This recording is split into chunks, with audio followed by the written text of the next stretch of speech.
Bom dia a todos, desculpem aí o meu atraso, mas para completar, eu ainda perdi meu crachá hoje de manhã. Tive que sair procurando, tive que fazer outro. Ontem a gente teve uma mesa, né, sobre o software livre no setor público, com o Mazzoni, o Dave e o Luiz Felipe e eu, coordenando, né? E foi proposital mesmo ter essa mesa antes da minha apresentação, porque, por exemplo, eu sou estudante, né, de software livre no setor público desde 2007 que eu fiz meu mestrado, né, que minha dissertação foi sobre o software livre no governo Lula, pegando o caso da Dataprev. Mas a gente acompanha, como eu sou empregada da Dataprev, né, desde 88, eu peguei uma série de mudanças na tecnologia, né? E a gente observa, meu foco sempre é estudar o quê? O burocrata, a pessoa dentro desse processo de TI. Porque, por exemplo, a gente imagina assim, para nós, né? A tecnologia é fácil. Mas muitas pessoas, dentro dessa burocracia estatal, ela teve que se adaptar às novas condições de trabalho, aos novos formatos. E esses novos formatos incluem as nossas tecnologias. Qual o formato que foi...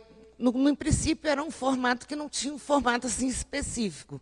Mas logo após, assim, lá por 90 e pouco, qual foi o formato imposto para o Estado, para essa burocracia? O formato do software proprietário, né? E ontem, durante a mesa, eu fiquei muito feliz do Dave, né, comungar da minha ideia, vamos questionar por que o setor público deve usar software livre. Por que isso? Porque, gente, o dinheiro é público. Então, ele tem por obrigação usar um software livre, preferencialmente. Por quê? Porque nós precisamos ter acesso ao código. Não é só pela questão do dinheiro, mas também, outra coisa, quando a gente tem vocês sabem que quando a gente domina o software, a gente vai criando uma capacitação dentro desse nosso Estado, né? Dentro do governo, dentro dos burocratas. Porque é aquela coisa, as pessoas só pensam no governo, nas pessoas eleitas. Mas ninguém lembra que, atrás desse governo eleito, tem uma burocracia que é estável. Que, no caso, são os funcionários públicos, que são as pessoas que fazem o Estado se movimentar. Às vezes, um pouco atrapalhado por essas pessoas eleitas, né? Porque eles atrapalham, às vezes, a gente, né? Então essa questão do software livre no setor público é uma questão crítica, é uma questão de soberania nacional. Porque a partir do momento que você entrega todos os seus dados para uma empresa particular, dados do governo, dados dos cidadãos, é uma coisa muito séria. Não acham? Não concordam? Então, é por isso que nós achamos que essa questão tem que ser colocada sempre em discussão. Nós não podemos aceitar que o governo use o software proprietário e ponto. Nós temos que questionar o porquê do que ele está usando. Ele pode até usar se a gente não tiver uma solução.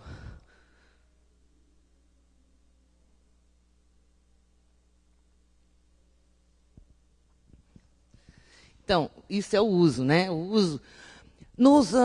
Em 2003, por exemplo, teve uma grande migração, né? 2004, por aí. foi uma febre de migrar tudo quanto era órgão público para software livre. Eu já trabalhava lá e foi assim. Muitos lugares, todo mundo já usava, como usa hoje, a maioria estava já migrando os servidores. Todos os servidores são livres. Aí queriam migrar o quê? Os usuários. Só que qual foi a estratégia? Eu acho que não teve muita estratégia, sabe? Porque, por exemplo, assim, tiraram uma coisa e colocaram outra. Ó, a partir de amanhã você vai usar LibreOffice.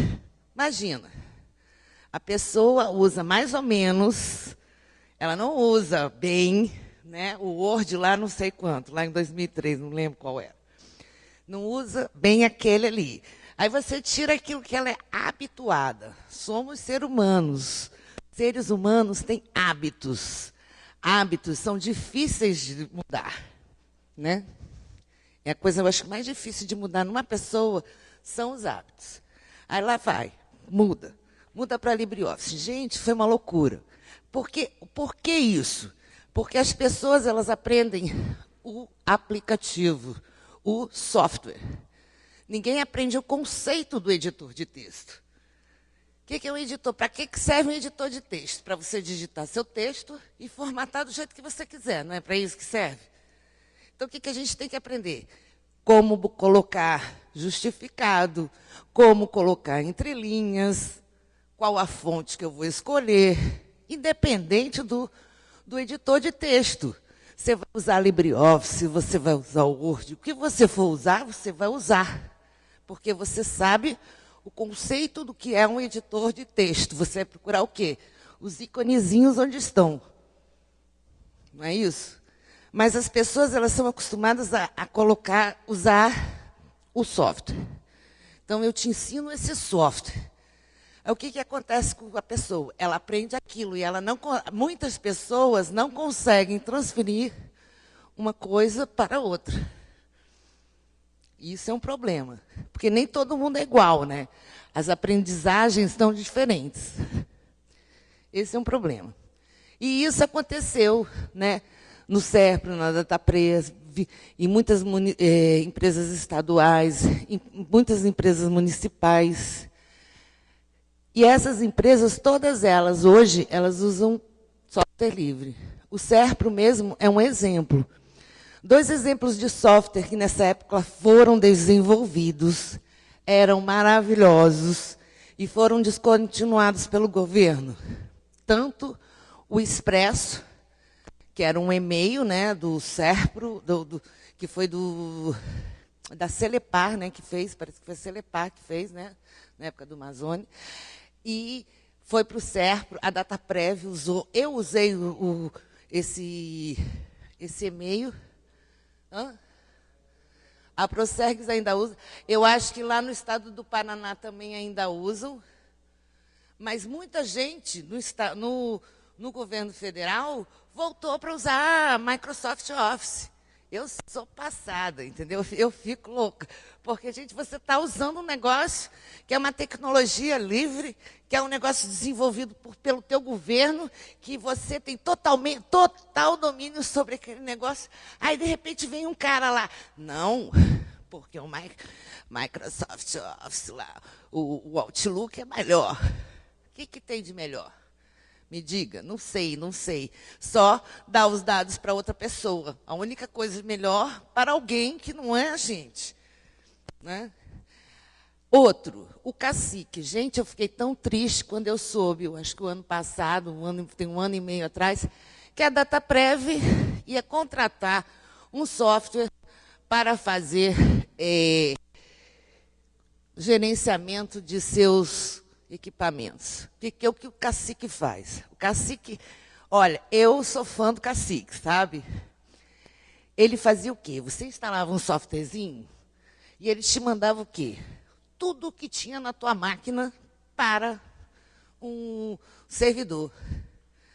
Então, o cara que gerenciava o patrimônio da empresa, ele podia gerenciar dentro do computador dele, porque ele dizia quanto de RAM ele tinha, qual era o HD, tudo que tinha ali dentro.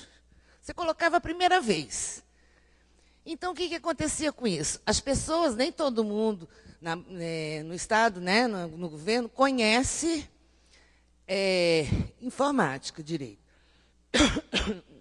Com muito menos hardware, né, que é um nicho ainda menor. Então, o que, que acontecia? Por exemplo, o técnico podia ir lá trocar um HD bom por um menor, ficava por isso mesmo, porque ninguém sabia olhar lá o HD, entendeu? Não era todo lugar no Brasil, no interior lá do Brasil, que sabia fazer isso. Com o cacique, se o cara trocasse por um menor, na hora que ele trocasse, ele ia ser avisado lá na central que você tinha trocado aquilo. Então, dava para o cara que conhece, que sabia a configuração da máquina, saber se a mantenedora lá fez o serviço bonitinho. Era uma coisa maravilhosa.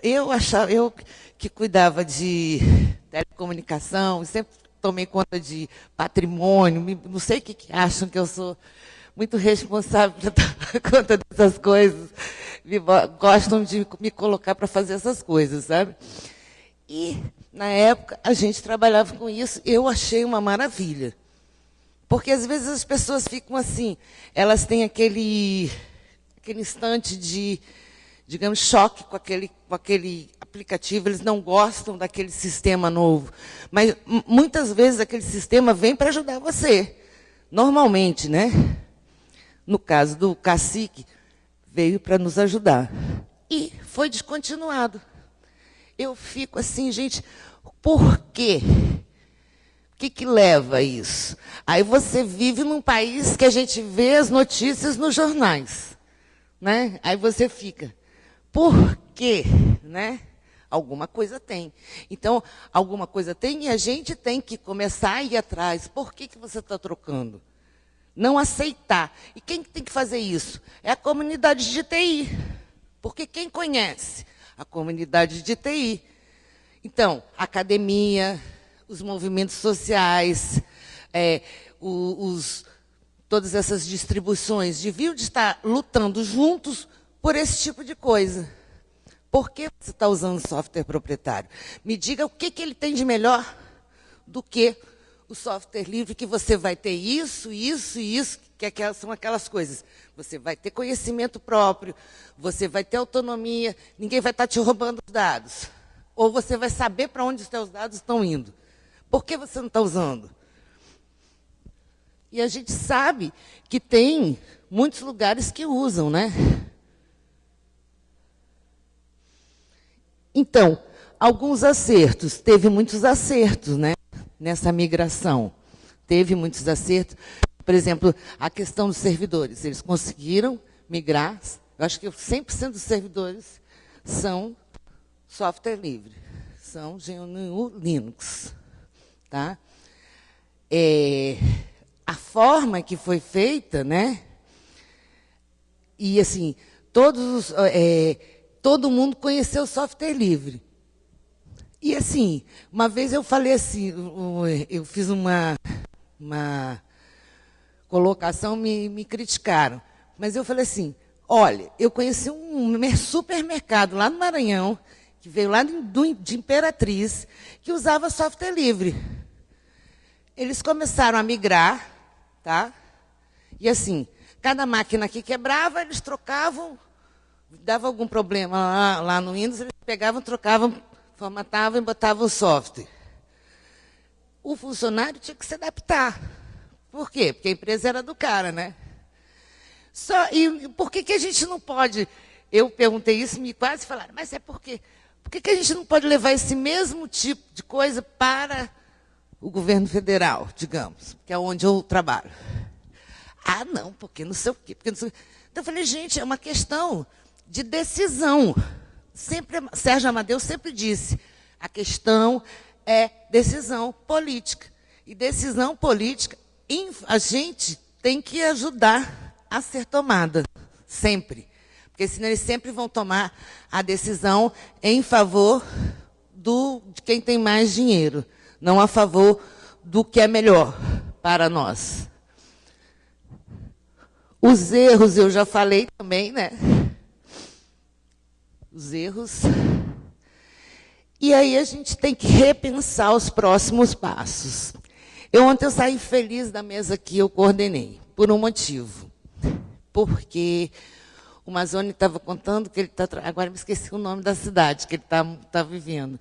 Mas ele estava contando que ele está fazendo uma nova experiência, sim, no município. E isso é muito legal, usando software livre. Por que que isso é muito bom? Porque o município, ele é...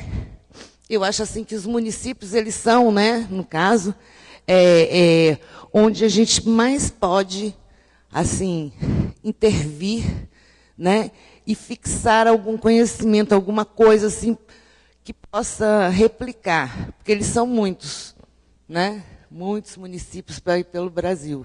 Então, por exemplo, assim, se eles, por falta de recurso mesmo, até, não digo nem assim por um ideal maior, eles começarem a pegar um exemplo de um município que deu certo, né?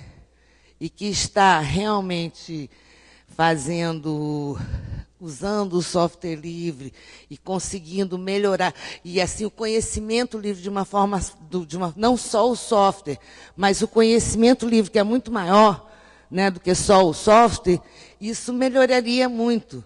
Né? Porque o software livre, o que ele traz junto também, fora a questão do software, mas aprender a trabalhar colaborativamente, aprender algumas questões de ética, porque a gente vai aprendendo, né? Porque a comunidade cobra. Você não pode ser uma pessoa fora.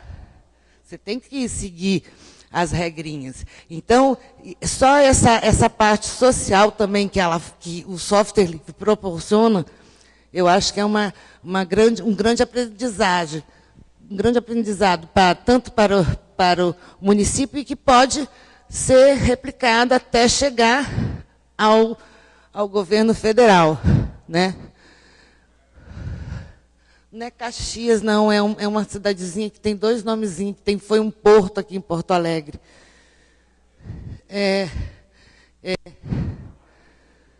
Rio Grande, isso, eu acho que é isso. Eu não tenho certeza, não vou te dizer que é certeza, porque eu não sei.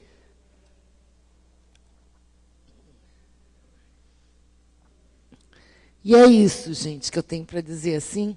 Ah, outra coisa, que nós, né, desde o ano passado, eu estou articulando aí uma pesquisa, né, para a gente fazer um observatório de software livre no setor público. Agora, eu até entreguei para uma amiga minha, que eu faço parte de um grupo de pesquisa de uma universidade lá no Maranhão, e a gente, da Federal, para ver se a gente consegue deslançar em parceria aqui com a ASL. Para quê? Para que a gente comece a mensurar o que nós temos e o que nós não temos, falta ter. Para quê? Para que a gente possa focar aonde a gente não tem. Porque senão a gente fica aí, né, sem números, não dá para funcionar, a gente tem que ter número. Infelizmente, é assim que funciona a vida. E é isso, gente. Obrigada. Alguma pergunta? A gente podia sentar aqui um pouquinho, né, que a gente tem tempo. Quanto tempo a gente ainda tem?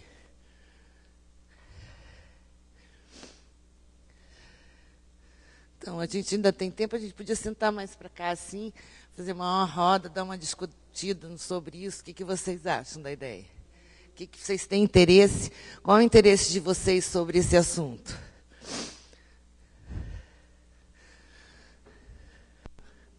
Que é bom, porque a gente tem que discutir.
Eu só sei aquela questão ali, usar aquele software. Eu não sei... se eu pegar o LibreOffice, ele não é W, ele é L, né? Então, por exemplo, assim, eu não vou conseguir, porque ele é diferente. Entendeu? Eu não sei. Gente, exatamente. Vocês veem uma migração exatamente no próprio sistema operacional. Eles já não conseguem usar. Por quê? Porque eles não sabem o conceito. Eles não sabem que precisa, por exemplo, assim, de um painel de controle, lá, de um negocinho lá para fazer as coisas que eles precisam. Eles não sabem. Por quê? Porque eles foram ensinados de modo errado. Eles foram ensinados como? A maquinizar, não pensar, entendeu? Não pensar. E aí, por exemplo, assim, é mecanização. Então, você aprende o quê? Clicar ali naquele negócio novo, entendeu? Você vai fazer, já vai estar ali naquele padrão, pronto, eu não sei mais nada. Entendeu?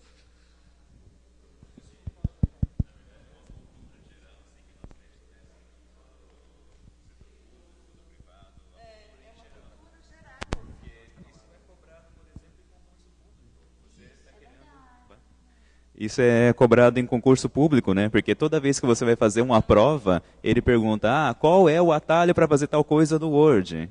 Como é que eu faço não sei o quê? Onde que está o botão? Eu não preciso saber disso. Se eu não sei o conceito ali de fato, não sei como fazer isso que está pedindo na questão, eu posso muito bem pegar um computador, dar ali uma pesquisada no Google e eu sei fazer ali em menos de 5 minutos, mas...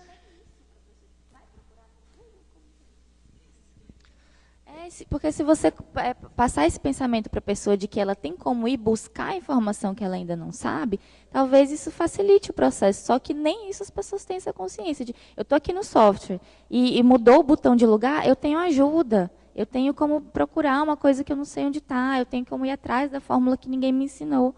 Mas as pessoas realmente não têm essa cultura de fazer. A gente teve um caso de sucesso na empresa, eu sou colega do Peterson ali, e eu trabalho numa divisão que todo o software que se usa é proprietário. É tudo servidor Microsoft, o mainframe é IBM, é tudo assim, o mais caro possível, parece. E agora a gente precisou fazer um sistema que precisava de busca textual. E a gente pipocou, não, vamos usar o Elasticsearch, que é open source, vamos tentar migrar para alguma solução livre, porque é uma solução boa, o Elasticsearch. Todo mundo sabe que funciona, o Elastic, o mundo usa, Google usa, qualquer empresa que quer fazer busca de texto usa e é uma solução boa. Não, mas vamos insistir no software privado, foram lá para busca textual da SQL, levaram um laço, porque ela é horrível, ela trabalha lenta, bloqueou todo o servidor, a gente ficou quase uma tarde sem poder voltar ao servidor, tivemos que desligar várias vezes. E tiveram que levar um choque, dizendo, não, vamos fazer um teste com a outra versão, com o software ali? Vamos. E foi um sucesso. Sabe? E, infelizmente, esse sistema não pôde ir para a produção por causa de leis eleitorais, que a gente tem que é outro problema que a gente sempre tem que enfrentar, né, que depois de um período não pode mais lançar mais nada.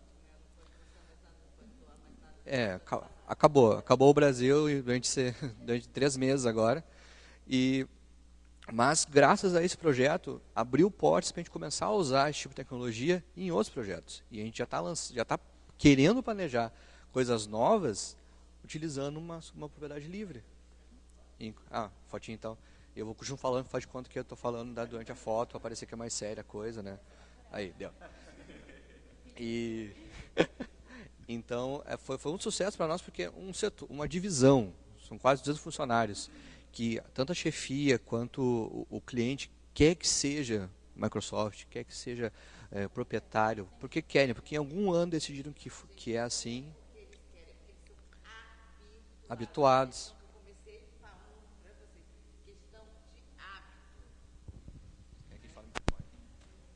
O problema não é porque eles querem, é porque hábito. As pessoas foram habituadas a usar aquele software, entendeu? Tanto que, por exemplo, assim, eu conheço gente que só consegue usar, que é aquela coisa mais assim, né? Se não foi entendeu? iPhone, iPad, não sei o quê. Se não for ele não consegue usar. Ele chegou ao cúmulo de dizer assim para mim assim, eu vou comprar um Mac, né? Comprar porque eu não sei usar direito mesmo, não. E esse eu sei usar tudinho. Chegou ao cúmulo de dizer isso para mim. Eu olhei para ele, tá, o que que eu vou dizer para uma pessoa dessa, gente? Entendeu? No serviço público, as pessoas trabalham há 10, 15, 20, 30 anos. E são 20 anos fazendo da mesma forma, do mesmo jeito.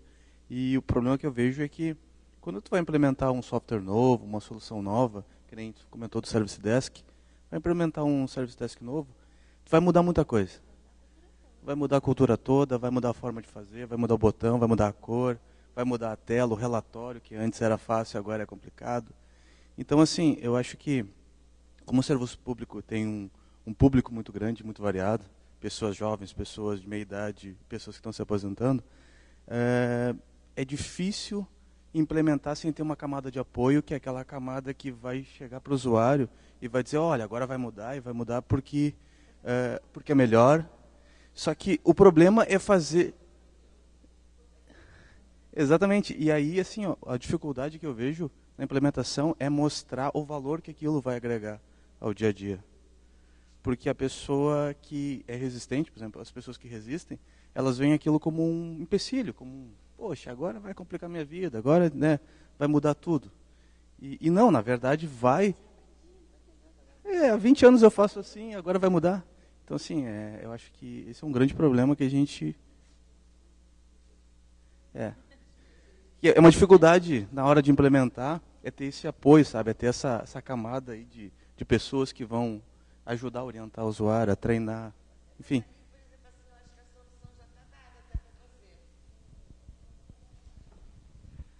A solução já está até dada por você mesmo.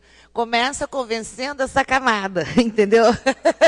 A partir do momento que você convencer essa camada vai convencer os outros. Você já não vai ter mais trabalho, entendeu? De convencer. Então, você vê qual o foco. Você, primeiro, na hora de planejar, você vai ver quem são essas pessoas, né? Mas esse convencimento que o colega aqui falou, eu acho interessante. Qual foi a experiência que a gente teve lá? Primeiro, a gente que era do TI, hoje nós somos 6 lá. A gente vestiu a camisa, né? Vamos pegar o LibreOffice e estudar a fundo ele, né? Então a gente passou um tempo assim, se aprofundando. Primeiro passo, a gente mudar, porque senão como é que a gente quer que os outros mudem se a gente não veste? Então a gente pesquisou e leu muito, e pesquisou e começou a usar muita ferramenta, e depois a gente começou, através dessas turmas, as primeiras turmas foram assim, foram tipo um cobaia, né? Entrou a primeira turma, todo mundo com cara fechada, com raiva, não queria aprender, não, eu já uso, para que eu vou querer isso aí? E aí a gente foi fazendo aquela pergunta, para que você usa isso, né? Claro que a gente já entrou com uma massa de exercícios e facilitações, assim, um preview do que a gente já fazia no nosso trabalho. Aí o pessoal foi dizendo assim, mas ele faz isso que eu faço hoje no Word? Faz. Onde é que é o botão? É aqui. Onde é que é a solução? É aqui. Aí tinha coisas que eles mostravam para a gente que a gente não sabia fazer, não sabia onde encontrar. Aí a gente ia atrás, pesquisava, e ia depois na mesa do cara e dizia assim, olha, tu lembra aquele negócio que tu queria fazer de autotexto lá, o F3 que tu usava, o Alt F3? Aqui no Writer faz também, só que é aqui, ó, é no outro botão. Aí é mesmo?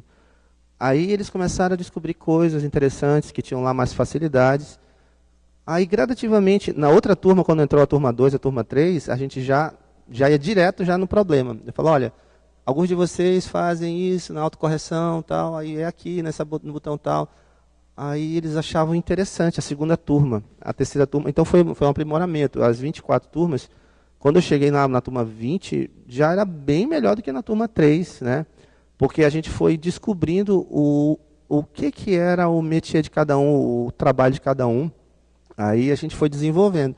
Então, aqui uma sugestão que eu dou para vocês, foi uma coisa que deu certo lá com a gente, foi esse negócio desse treinamento e essa aplicação prática. Vestiu a camisa, primeiro o grupo do TI, depois deu treinamento, e depois a gente foi um suporte, pós-treinamento, né? Terminou o treinamento, aí a gente passou assim, uns 3 meses circulando em todo mundo, olha, Heron, não deu certo isso aqui, o que é isso aqui, por que vocês estão fazendo assim? E a gente foi tentando buscar uma solução, né? Mas foi um caso de sucesso isso. Pessoal, já me estão dizendo ali, estão me botando plaquinha ali. Entendeu? Um monte de plaquinha que ele me mostrou ali. Certo. Eu quero fazer também minha própria, porque todo mundo ontem fez propaganda lá na mesa, menos eu. Então, eu vou fazer minha propaganda.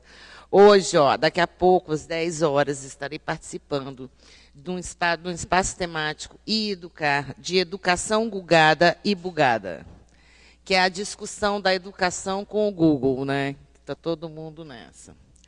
Logo depois, na sala 2, teremos uma mesa sobre a participação das mulheres no software livre. Inclusive, a Ana é uma das convidadas, né? E a partir das 15 horas, na sala... Deixa eu ver em qual sala. Hoje eu estou cheia de coisas para fazer. No espaço temático da Caixa, nós teremos o workshop de software livre. O que é o workshop de software livre? É a parte do FISLI que é acadêmica, né? Que é a parte do FISLI onde você inscreve textos acadêmicos, tanto até de sistemas, né? De projetos que você tem assim, como de educação, a gente está querendo incluir nessa questão educação à distância, né? E EAD. EAD, né? EAD, de todas as formas que possam ser usados com software livre. Porque, por exemplo, assim, e a questão do designer também. São dois por exemplo, assim, eu que cheguei agora no WSL, são duas coisas que é minha intenção inserir também como coisas acadêmicas, não só a parte de desenvolvimento, porque eu acho que até hoje o foco é mais desenvolvimento, mas a gente quer ampliar esse foco, porque o software livre não é só desenvolvimento, tem espaço para todos. Entendeu? Então, se você não é da área de TI, considere-se, porque assim, a área de software livre, ela abrange não só a área de TI, mas ela abrange todo o universo, porque ela é uma forma de pensar. Porque, por exemplo, assim, quando a gente está aqui, a gente não está aprendendo só o software, a gente também tem que aprender a questão da ideia de colaboração, a ideia que tem pelo software livre. Para mim, foi o que me encantou. Porque eu dizia muito, eu dava aula lá no Maranhão, no Selma, para uma turma, para a turma de TI, que era Fundamentos de Software Livre. E eu dizia para eles, para mim, tem duas soluções no mundo. Ou a gente tem vai começar o mundo a viver, não um software, mas a viver de uma forma compartilhada, a gente cuidando de tudo, né, se preocupando com as coisas e com as pessoas, ou é Blade Runner? Você quer o quê? Né? Então, vamos aprender, a gente tem que disseminar essa questão do compartilhado, dessa coisa que a gente não tem que ter essa fome de só eu sei, só eu sei, só eu sei. Quanto mais a gente compartilha, mais a gente aprende. E é isso que eu tenho aprendido ao longo dos anos com o software livre. E eu espero que a gente leve isso para o setor público, para os nossos companheiros de lá. Tá bom? Obrigada.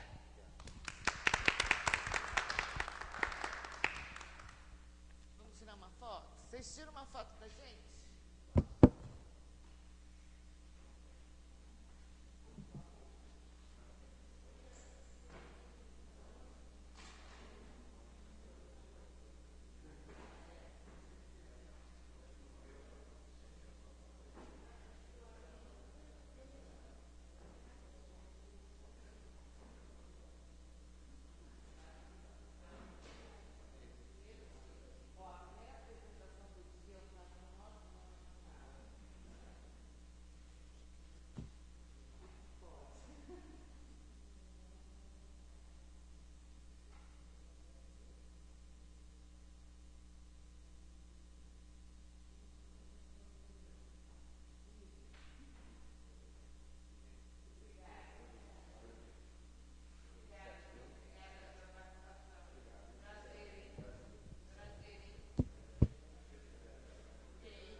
Só tirar minhas coisas daqui, né? Tudo. Eu já dei uma. Mas é outra palestra. Eu peguei e fiz errado. papel.